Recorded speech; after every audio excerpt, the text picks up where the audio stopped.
Fala aí, galera, eu tô aqui juntamente com todo esse pessoal aqui no Fornalha e adorando a Deus. A presença de Deus está intensa. O Senhor já tem feito grandes coisas, eu tenho certeza que Ele já está te tocando. Eu queria te convidar a abrir comigo em Provérbios 16. Eu tenho uma palavra que eu tenho sentido de Deus para a minha vida, para a vida do pessoal aqui do movimento Dunamis, e eu creio que essa palavra vai te edificar. Abre aí comigo em Provérbios 16, e eu queria que você focasse aí comigo no versículo 1 de Provérbios 16, que fala o seguinte: do homem são as preparações do coração, mas do Senhor é a resposta da boca. Versículo 2: todos os caminhos do homem são limpos aos seus olhos, mas o Senhor pesa os espíritos. Confia ao Senhor as tuas obras e os teus pensamentos serão estabelecidos. Sabe, eu tenho sentido de Deus que esse versículo 1 e o versículo 2 e o 3 são três versículos que têm sido como um parâmetro para nós como uma geração. E eu vou explicar um pouquinho mais por que eu sinto isso. E basicamente aqui está falando sobre planos. Salomão está falando aqui sobre caminhos. Eu sinto que o Senhor está falando para uma geração que você faz parte dessa geração, eu faço parte dessa geração, é a geração pós-moderna, é uma geração cheia de ideais, é uma geração cheia de sonhos, cheio de anseios e de desejos, e nós como pós-modernos, como mileniais, nós idealizamos e queremos viver uma realidade daquilo que nós lemos na palavra, daquilo que nós temos escutado no nosso lugar secreto com Deus. E enquanto nós estamos nesse processo de aprendizado de como viver as promessas de Deus, como que a gente vive as palavras proféticas sobre a nossa geração, sobre a tua vida em específico e sobre o corpo de Cristo, e você que faz parte da igreja de Jesus Cristo, como que você vive as promessas que nós já recebemos para o corpo. E eu creio que o Senhor nesse processo tem nos levado a entender que nós vamos trilhar então um caminho. É natural que isso aconteça, é natural que nós então viéssemos a ter planos, então, e consequentemente por causa dos planos uma estratégia, e nós temos um sonho, e essa estratégia vai nos levar a alcançar esse sonho. E nesse trajeto todo muita coisa pode acontecer, e eu tenho orado para o Senhor e tenho falado: Pai, eu quero ter um coração que está disposto a te buscar a longo prazo. Eu não quero que o meu fogo, que a minha paixão, essa minha corrida contigo venha a ser alguma coisa temporária, uma coisa de 1 ano, de 2 anos, de 3 anos. Sabe, eu lembro de um missionário mais velho, e ele me aconselhava, ele falava para mim: lembre-se que a jornada com Cristo, a jornada não é uns 100 metros rasos, ela é na verdade uma maratona. Então eu tenho conversado com o Espírito Santo e falado: Pai, como é que eu posso estabelecer certos parâmetros, estabelecer certos comportamentos, valores e princípios para que eu venha correr essa maratona de uma maneira que venha te dar glória e que eu venha alcançar os sonhos que o Senhor já depositou dentro do nosso coração. E eu creio que essa também é a tua oração. Como que nós podemos correr isso como uma maratona e sem perder o ritmo, sem perder a intensidade, indo constante, sendo consistente no nosso caminhar para que a gente venha alcançar isso. E Salomão, um homem muito sábio, o homem mais sábio da face da terra, ele começa a escrever essas palavras que a gente encontra lá no versículo 1. E ele começa falando assim: do homem é a preparação, mas do Senhor é a resposta final. E eu queria falar para você que está se preparando. Talvez você se encontra hoje numa faculdade, talvez você está num estágio, talvez você ainda nem entrou na faculdade, você está estudando para o vestibular para você entrar numa faculdade, ou talvez você está hoje no emprego que você acabou de começar, ou numa carreira que você está iniciando nesse momento. E eu quero falar que um princípio do reino é que se você plantar com excelência, você vai colher as coisas excelentes do Senhor. Então Salomão, já entendendo esse princípio que opera aqui na terra, ele fala assim: a preparação e o equipar, ele vem do homem. Ele pode buscar aquilo, ele vai atrás daquilo, mas a resposta final, isso vem de Deus. E o que eu tenho como uma imagem na minha mente é justamente um homem que ele começa a galgar novos territórios. E ele começa a dar certos passos. E ele começa a pôr princípios em prática. Ele é diligente, ele é excelente, ele se capacita, ele se prepara para o propósito, para o sonho que Deus depositou dentro dele. Por consequência, ele vai alcançar sucesso, porque esse é um princípio. Se você pagar o preço, se você sacrificar, o fogo vai vir sobre o sacrifício que tiver em cima do altar. Esse é um princípio do nosso Deus. E uma vez que você começa então a galgar novos territórios, que você começa a conquistar novas terras, a pergunta que fica para nós aqui é justamente esse paradoxo que Salomão apresenta no versículo 1. Ele fala assim: o homem tem controle da preparação. Porém, a resposta final do resultado, da conclusão, isso vem da boca de Deus. E uma coisa que eu tenho sido deparado foi uma pergunta que o Espírito Santo fez para mim. E essa pergunta era: Theo, como que você lida com mistérios? Será que você consegue lidar com pontos de interrogação na tua vida? E eu falei assim: Deus, eu nunca parei para pensar sobre isso, porque na minha concepção de cristianismo, Jesus Cristo é a resposta. Então sempre eu estou atrás de uma resposta. Jesus é a resposta, o Senhor é a resposta, o Senhor vai providenciar, o Senhor vai fazer um milagre, o Senhor vai ser aquele que vai trazer um romper na hora H. Eu sei disso, Pai. Mas o Senhor começou a falar comigo sobre o fato que na minha caminhada, e eu sei que talvez isso não venha a ser nenhuma novidade para você, mas às vezes a gente tem aqueles choques de realidade que nós vamos viver com perguntas que não vão ter respostas enquanto nós estivermos aqui na terra. Eu não sei por que Deus pode usar uma pessoa que está enferma para curar outros enfermos, mas essa própria pessoa não é curada. Eu não sei por quê. Eu não sei porque muitas vezes o Senhor usa pessoas para causarem tantas bênçãos em outras vidas e ao mesmo tempo ela está passando por uma dificuldade e ninguém consegue abençoar ela, ou Deus parece que não existe a bênção, não existe uma permissão da bênção chegar a essa pessoa. Eu não sei por quê. Isso são coisas que talvez você perguntou na tua cabeça, talvez você já na tua caminhada tenha observado, e são coisas que eu pergunto para mim mesmo também. E o Senhor tem falado comigo que na caminhada com Ele vai sempre existir uma lacuna para a sabedoria e para a soberania de Deus. A sabedoria divina, ela não é sabedoria humana. E o que eu tenho pegado para o meu coração e tenho falado: Deus, eu quero aprender isso, eu quero chegar ao fundo desse negócio. Tem sido: Deus, será que eu confio em Ti a tal ponto que eu permito Deus ser Deus? E o que eu tenho observado é que ao longo dessa caminhada, onde você vai se preparando, que nem está escrito no versículo 2, ou melhor, no versículo 1, você vai se preparando e você vai começando a colher frutos. Você começa a colher resultados da tua preparação. Você começa a criar, colher então os despojos das tuas lutas, das tuas batalhas, dos teus sacrifícios. E chega um momento onde você olha para trás e você vê tudo aquilo que você já conquistou, tudo aquilo que você já trilhou com Deus. Aquele momento onde você pensa: Deus, eu já tenho muita milhagem contigo, eu já tenho muita bagagem contigo. E daí você se depara então por aquilo que eu gosto de chamar de uma linha. E essa linha é a linha do mistério. Ele é o limite onde Deus fala assim: até aqui a tua preparação te trouxe, mas daqui em diante começa a lacuna da soberania minha. E eu quero falar para você sobre essa do outro lado da linha. E nós sabemos que existiu na Bíblia dois Adões. O Adão do Jardim do Éden e o segundo Adão, que é Jesus. E no Jardim do Éden, Adão, ele foi aquele que, em meio à influência que ele carregava naquele jardim, ele legislava, ele governava aquele jardim.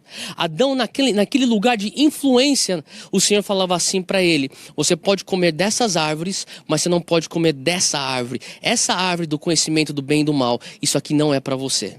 Mas você tem um livre-arbítrio. Você pode escolher me desobedecer ou obedecer.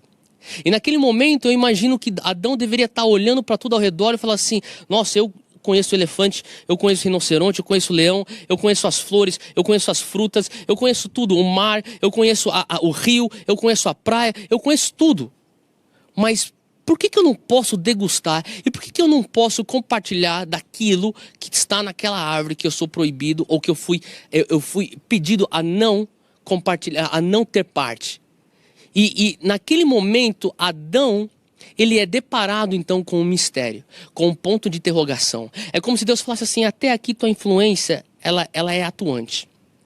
Daqui em diante, você vai estar entrando no âmbito da minha soberania e do meu ponto de interrogação e dos meus mistérios. E quando eu falo de mistérios, eu não estou falando sobre aqueles mistérios que a gente vê nas igrejas pentecostais, do charamanás, do sapateado. Não é só disso que eu estou falando. Eu estou falando do mistério que é justamente, literalmente, o mistério de você não saber a resposta. Você não saber o resultado, o porquê, aonde isso vai dar. E eu creio que Jesus foi o exemplo do que aquilo que o primeiro Adão deveria ter feito. E Jesus soube lidar com o mistério. Ele não estava no jardim do Éden, ele na verdade estava no jardim do Getsemane. E no jardim do Getsemane ele se depara também com a oportunidade, com o livre-arbítrio de ele obedecer ou desobedecer. Ele está com a oportunidade de ele abraçar mistério na vida dele, abraçar um ponto de interrogação na vida dele, abraçar a soberania de Deus na vida dele, ou falar: Deus, até certo ponto aqui eu vim fazendo as minhas coisas, as boas obras, eu preguei o reino, eu ensinei o reino, eu curei o enfermo, eu libertei o cativo. Deus, eu fiz todas as coisas que o Senhor pediu para mim fazer, eu tô te obedecendo. E sabe de uma coisa, eu não sei por que eu preciso morrer nessa cruz. Será que não tem uma outra maneira do Senhor fazer esse sacrifício, essa propiciação de pecado para essa geração, para essa humanidade? Mas ele chega num ponto onde ele fala assim: Deus, eu não vou repetir o erro do primeiro Adão. Eu vou ser o segundo Adão que vai redimir aquele erro do jardim do Éden, nesse jardim do Getsemane. E ele fala assim: não faça, Pai, a minha vontade, mas a tua vontade. Seja feita a tua vontade. Se o Senhor conseguir afastar esse cálice de mim, amém. Mas se o Senhor não conseguir, eu vou até o fim. E essa atitude de Cristo, que eu creio que é uma atitude que o Senhor está nos chamando, nos convidando como uma geração, a saber lidar com os mistérios da nossa vida, a saber lidar com os processos que Deus nos leva enquanto nós buscamos os sonhos, os ideais que Ele tem depositado dentro do nosso coração. No versículo 2 de Provérbios 16, ele fala assim: todos os caminhos do homem são limpos aos seus olhos, mas o Senhor pesa os espíritos. Em outras palavras, eu não sei se você já passou por uma situação que nem eu já, mas você toma aquelas decisões onde você fala assim: cara, faz todo sentido eu tomar essa decisão. Meu, tem tudo a ver, parece que é essa porta de oportunidade para mim, e a porta está meio aberta, você fala assim: eu vou abrir tudo, porque eu sei que isso aqui é de Deus, isso aqui tem todo sentido. E depois você se encontra 3 anos mais tarde, olhando para trás, e você está pensando: cara, o que eu estava pensando? E você até pensa assim: Deus, quão bom seria se a gente pudesse apagar aquele dia 3 anos atrás que eu tomei essa decisão. Eu não sei se você já passou por essa experiência, mas eu já passei diversas vezes. E eu começo a olhar e falar assim: Deus, naquele momento... eu começo a olhar e falar assim: Deus, naquele momento, aquilo fazia total sentido. Mas a palavra de Deus fala aqui no versículo 2 que Ele pesa os espíritos. Em outras palavras, a nossa ótica ela é limitada. Mas a ótica de Deus, ela vê algo que para você e para mim, parece que nós estamos dando os passos para trás. Mas no reino espiritual, na ótica, no âmbito espiritual, você está dando passos para frente. E às vezes aqueles passos para frente que você pensa que você está dando hoje, na verdade são passos que estão te atrasando a tua caminhada rumo ao teu destino. E o Senhor tem conversado comigo e fala assim: será que você consegue confiar em mim e não confiar na tua ótica? E a outra coisa que Ele tem falado é justamente no versículo 3, que é: confia ao Senhor as tuas obras e os teus pensamentos serão estabelecidos. A palavra galau é a raiz do confia. E essa palavra galau ela é usada justamente numa ilustração mais comum para camelos. Quando os camelos estavam cruzando os desertos da Arábia, os camelos carregavam pessoas em cima deles, os camelos carregavam malas, bagagens, e quando eles chegavam perto de um poço e era o momento deles beberem ou darem um break na caminhada, eles então se ajoelhavam. E eu não sei se você já assistiu isso em alguns filmes, mas os camelos se ajoelham e daí caem de cima deles, das suas costas, um fardo, uma bagagem. E daí eles descansam por aquele momento. E essa palavra confia é justamente aquilo que o Senhor tem falado para nós. O Senhor tem falado comigo assim: será que você consegue deixar cair de cima de você o peso de você ter que cumprir o teu destino? Sabe, a gente jovem, com aquele ímpeto, cara, com aquela paixão, com aquele idealismo, com aquele senso de revolução, muitas vezes a gente pega as coisas que não é nem pra gente carregar. A gente sai correndo falando: cara, a gente vai fazer virar esse negócio. Quando o Senhor tá falando assim: Eu gosto dessa paixão que você carrega. Eu amo esse coração completamente entregue à causa. E você tem que continuar assim mesmo.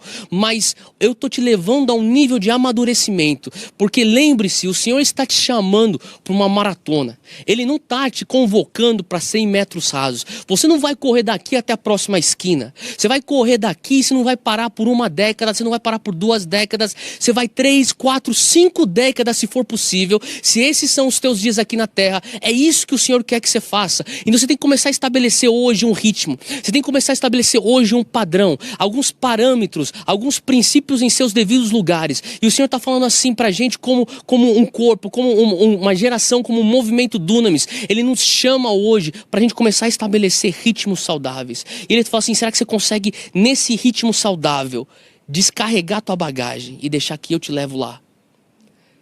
Sabe, eu começo a entender que tem uns pecados aí que a gente começa a dar outros nomes. E todos os pecados a gente já sabe o que é pecado. Mas tem um pecado aí que eu tenho visto e eu tenho falado assim, Deus me proteja disso. Eu não quero ser vítima desse pecado e também não quero ser aquele que atua esse pecado. Porque todos nós temos que vigiar porque somos suscetíveis a isso. Mas é o pecado da feitiçaria carismática. Você sabe o que eu estou falando? Uma feitiçaria carismática é quando você começa a pôr princípios espirituais em prática e você começa a entender que aquele mecanismo espiritual funciona e você começa a entender que aquele negócio produz resultados e daí você começa a chegar perto daquele pico onde você fala assim, nossa, eu paguei o preço para tudo isso que eu já conquistei e eu então sou merecedor de colher os frutos e depois você olha justamente para a tua frente e você está diante daquela linha que eu acabei de falar, que é a linha do mistério. E na linha do mistério o Senhor fala assim, até aqui você sabe o que você estava fazendo, mas daqui em diante eu quero te levar para uma jornada que é de mistério. Eu talvez não vou responder aquilo que você quer responder, aquelas perguntas pelo qual você busca resposta, mas eu estou te amando, eu estou cuidando de você e eu estou te acompanhando. E naquele momento o cara tem uma opção. O cara que já galgou tanto território, ele fala assim, eu tenho a opção de ou eu vou tomar controle e a manipulação da situação, e vou praticar feitiçaria carismática e vou falar não ao mistério e vou falar sim àquilo que eu sinto que tem que ser feito, porque eu mereço isso, porque eu paguei um preço para tudo para eu chegar aqui, porque eu fiz a preparação do meu coração e eu arranco da boca de Deus a resposta final. Eu falo, deixa que eu conto disso, eu dou conta disso. E o que eu estou falando para você é que você vai se deparar com uma escolha. Quando você começar a pôr em prática os princípios de Deus, Deus vai te levar para um lugar de influência. Assim como Adão tinha influência no jardim. E quando você chegar naquele lugar de influência, você vai ter uma escolha. Ou você abraça os mistérios de Deus, ou você abraça aquelas coisas que você não entende, e que você fala, Deus, eu vou deixar o Senhor ser Deus. Ou você vai fazer aquilo que Adão fez, que é, Deus, dá aqui para mim que eu vou tomar essa decisão, eu vou ter a palavra final nisso. Eu não vou descarregar em ti os meus planos. Eu vou tratar de cumprir os meus planos. E eu oro para que a gente venha a ser uma geração que consiga pôr esses passos saudáveis em prática para uma jornada a longo prazo. E eu quero terminar lendo esse último versículo aqui para você, que se encontra lá no mesmo capítulo, versículo 32, fala assim, melhor é o longânimo do que o valente, melhor é o que governa o seu espírito do que o que toma uma cidade. Em outras palavras, melhor é aquele que tem paciência do que aquele que é valente e sai conquistando e correndo. Melhor é aquele que tem controle do seu próprio coração, de não se entregar à ansiedade, não se entregar à manipulação e controle, do que aquele que toma posse de uma cidade. Cara, eu oro que você venha a ser essa geração, que eu venha a ser parte dessa geração, onde a gente vai conseguir entrar num ritmo saudável, onde nós vamos nos engajar em algo a longo prazo, onde a gente vai traçar e fazer tudo o que nós temos que fazer, mas saber que quando nós nos depararmos por situações onde nós não entendemos o porquê, nós conseguimos deixar Deus ser Deus e falar, Deus, nós entregamos isso nas tuas mãos. Eu faço a minha preparação, mas a resposta final é tua. Feche os teus olhos comigo onde você está. Põe tua mão no teu coração, eu quero orar com você agora. Eu quero clamar que Deus venha depositar esse ritmo no nosso coração. Eu creio que Deus vai começar a nos levar a um ritmo saudável. Deus quer te levar para uma maratona, não para os 100 metros rasos. Pai, eu peço agora em nome de Jesus, aonde essas pessoas que estão me assistindo estão, nesse lugar onde eu estou aqui, Pai, e com o povo que está aqui comigo, eu quero clamar e pedir, Pai, que o Senhor vai estar depositando em nós uma graça para aceitarmos os teus mistérios. Pai, eu peço que o Senhor vai estar nos dando uma graça para permitir com que o Senhor Deus seja Deus. Pai, que a gente venha conseguir ser aquele povo excelente, que põe princípios em prática, que cresce em influência, que estabelece o teu reino através do sobrenatural, através do amor de Cristo, através dos princípios da palavra. Mas, Pai, quando nós nos depararmos por aquela linha da tua soberania, quando nós nos depararmos com aquela lacuna onde nós não teremos todas as respostas, que nós venhamos proteger o nosso coração de ofensa e continuarmos a caminhar de uma maneira saudável, permitindo com que o Senhor seja Deus, em nome de Jesus. Amém, amém, amém. Valeu, galera. Fique com Deus aí, Deus te abençoe. Falou.